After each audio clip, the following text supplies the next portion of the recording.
അസർ പോലെ ഒരു പ്രധാനപ്പെട്ട സമയം ഇല്ല. അസറിന്റെ നേരത്തെ അസർ നിസ്കാരം കഴിഞ്ഞാൽ അവിടെ തന്നെ ഇരിക്കുക.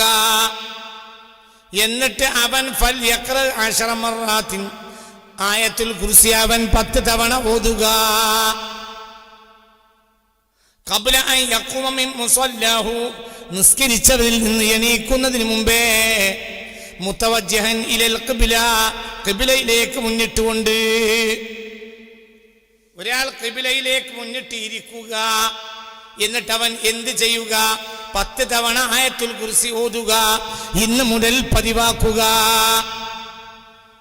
എന്താണ് 10 ആയത്തുൽ കുർസിയുടെ നേട്ടം? ചിന്തിക്ക്. അത് ദായിമാക്കിയ 10 നേട്ടം ഉണ്ടാവും. 10 നേട്ടം, ഒരു നേട്ടമല്ല, 10 നേട്ടം. മനസ്സിലായില്ലേ? അത് ദായിമാക്കിയ 10 നേട്ടം ഉണ്ടാവും. അള്ളാഹു നമുക്ക് തൗഫീഖ് തരട്ടെ. 1, തൗബത്തുൻ ഖബ്ലൽ മമാതി, തൗബ ഇല്ലാതെ മരിക്കൂല.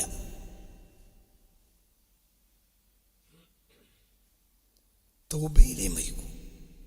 അതായത് ഫുജിഅത്തുൽ മൗത്ത് ഉണ്ടാവില്ല. നടക്കണില്ലെങ്കിൽ വീണ് മരിക്കലുണ്ടാവില്ല. അപ്പൊ എന്തിന് നേരം കിട്ടിയില്ല? തൗബക്ക് നേരം കിട്ടില്ല, ഉണ്ടാവില്ല. മനസ്സിലായില്ല?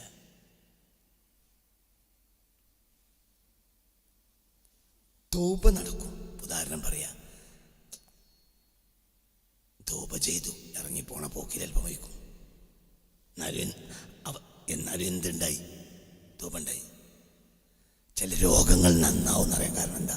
10 കൊല്ലം കൊണ്ട് ഈ ദോഷമൊക്കെ തീർന്നു. തൗബ കരിഞ്ഞു കരിഞ്ഞു കരിഞ്ഞു. ഞാൻ ചെയ്ത കുറ്റമാണ് പടച്ചോനെ എന്ന് തോന്നി. കുറ്റമൊന്നുമല്ല, റബ്ബിന്റെ ഖളാഅാണ്.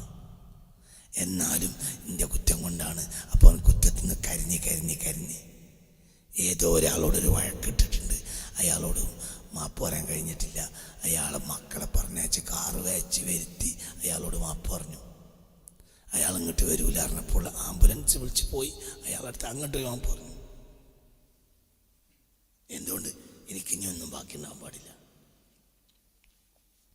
അപ്പോൾ ഒരു മനുഷ്യൻ ഇത് ദായിമാക്കുന്ന ഒരാൾക്ക് തൗബ ഇല്ലാത്തൊരു മരണം ഉണ്ടാവില്ല.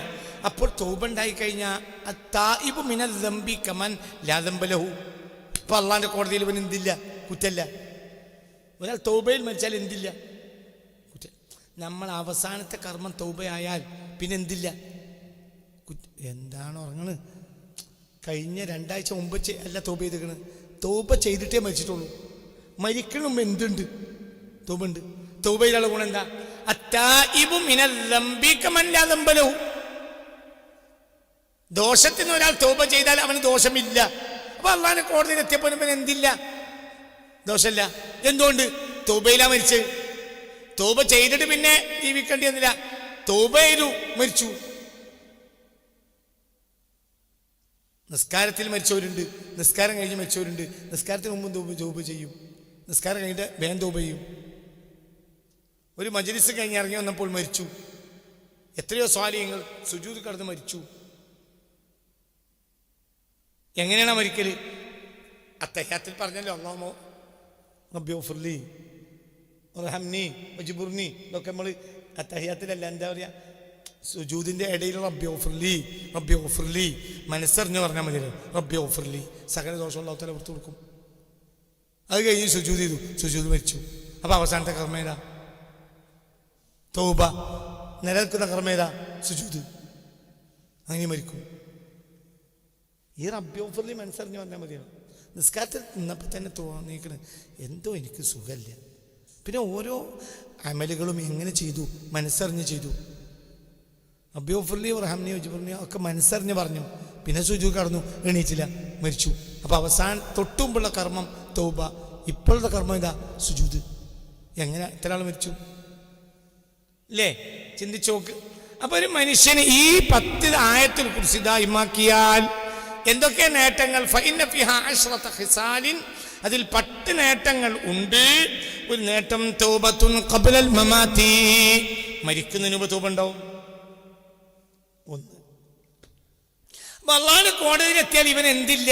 പറയാ മോനെ, ഇത് ദായിമാക്കുന്ന ആൾക്ക് അള്ളാന്റെ കോടതിയിൽ എത്തിയാൽ ഇവന് തൗബയോടുകൂടിയേ മരിക്കൂ. അതിന്റെ നേട്ടാണ്. അപ്പോൾ അവന് അടുത്ത നേട്ടം എന്താ? ഇതിന്റെ മേൽ തറത്തുപാവുന്ന അടുത്ത നേട്ടം എന്താ?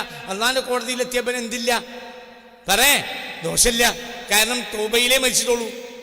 അള്ളാഹു ഭാഗ്യം തരട്ടെ. രണ്ടാമത്തെ കാര്യം ബറക്കത്തും ഫി റിസ്ഖിഹി, റിസ്ഖിൽ ബറക്കത്തുണ്ടാവും. കുഴങ്ങൂല, ഉള്ളത് കൊണ്ട് മതിയാവും. കുഴങ്ങൂല. പുരയിൽ വെച്ചിട്ടില്ല എന്ന് ഒരാളോട് പോയി പറയേണ്ടി വരില്ല. അരി വാങ്ങിയിട്ടില്ല എന്ന് ഒരാളോട് പറയേണ്ടി വരില്ല. മനസ്സിലായില്ലേ? ബറക്കത്തുൻ ബറക്കത്തുൻ ഫി റിസ്ഖിഹി, അവന്റെ റിസ്ഖിൽ ബറക്കത്തുണ്ടാവും. രണ്ടാമത്തെ കാര്യം, മനുഷ്യൻ ഈ ലോകത്ത് ജീവിക്കും ആവശ്യമുള്ളത് എന്താ? റിസ്ഖ്. അവനും അവൻ്റെ ഭാര്യക്കും കുട്ടികൾക്കും ഉമ്മാക്കും ബാപ്പാക്കും റിസ്ഖുമാണ്. അത് അവൻ്റെ കയ്യിൽ വരണം. അത് ബർക്കത്തുണ്ടാവും. വലിയ ശമ്പളമൊന്നുമില്ല, നല്ല ശമ്പളത്തിൽ എന്തുണ്ട്? ബർക്കത്തുണ്ട്, നല്ല റാഹത്തുണ്ട്. അത് 30-ാം തീയതി തികയുമ്പോഴും കുറച്ച് പൈസ ബാക്കിയുണ്ട്. 1-ാം തീയതി ആ ശമ്പളം കിട്ടുകയും ചെയ്യും. ചിലപ്പോൾ വലിയ ശമ്പളക്കാരൻ പല കയ്യിൽ നിന്ന് കടം വാങ്ങും. എൻ്റെ കയ്യിലുണ്ട്. എന്തുകൊണ്ടുണ്ട്? ബർക്കത്തുണ്ട്. ബറക്കത്തുൻ ഫീ റിസ്ഖിഹി.